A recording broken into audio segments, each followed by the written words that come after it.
I received my bachelor's degree in 1995 from Hanover College. And after that, went to work, had a couple jobs, and then landed at the National FFA organization and worked there for about 9 years and did a lot of work in educational programming and leadership and development and training and development. So I just really enjoyed the exposure that I got at FFA to that love of education and coaching. And so when I went to Texas Tech, they were really flexible with me. And when I left Texas Tech, I was chosen as a presidential management fellow, and I went to work for the Small Business Administration in Washington, D.C. During the time I worked for the Small Business Administration, I received a few calls from past people who'd known me asking if I could consult, and I always said no, because I wasn't willing to leave a regular job to go make that happen. Then a big consulting opportunity came, and it was a 3-year project that would have paid half of what my salary was. And I thought, okay, if I'm ever going to make that jump and try to consult, this is the chance to do it. So immediately I had this big 3-year client plus the Small Business Administration as clients before I'd even finished my last day of work.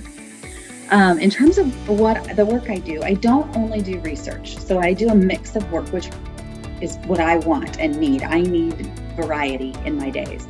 So I spend about 1/3 of my time helping clients put on large events, and I plan the stage show. So I write scripts, I coach them on the delivery of their scripts. I think about the lights and the lasers and the sound and how we're going to build an experience for the people in the room for that show.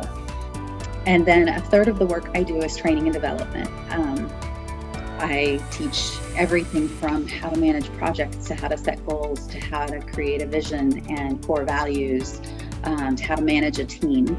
And then 1/3 of my work is research. And some clients even hire me to study the way students make career decisions and what influences that decision. I'm in the middle of some research right now, partnering with Ohio State University to better understand what leads a student to decide they want a career in agriculture, especially if they've not raised in agriculture.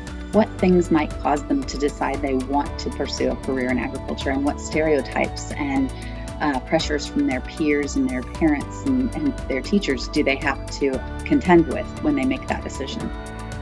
I spend a lot of time talking about my career, about careers with my children. I have a 12-year-old and an almost 9-year-old.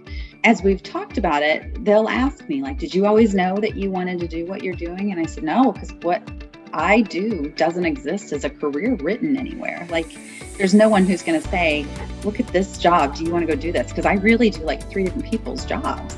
And so I think it's a fallacy for us to say to kids, pick your career.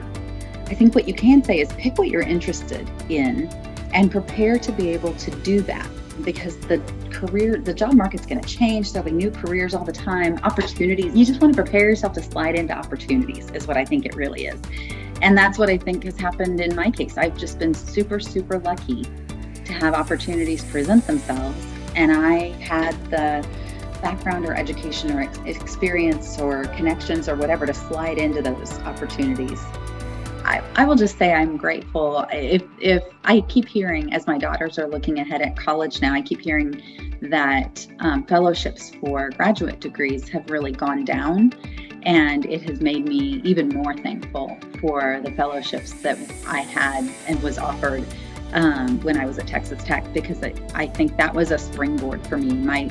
Getting my doctorate was a springboard into about 1/3 of the work that I do right now. And it gave me the confidence to start consulting, which I wouldn't have had the confidence before.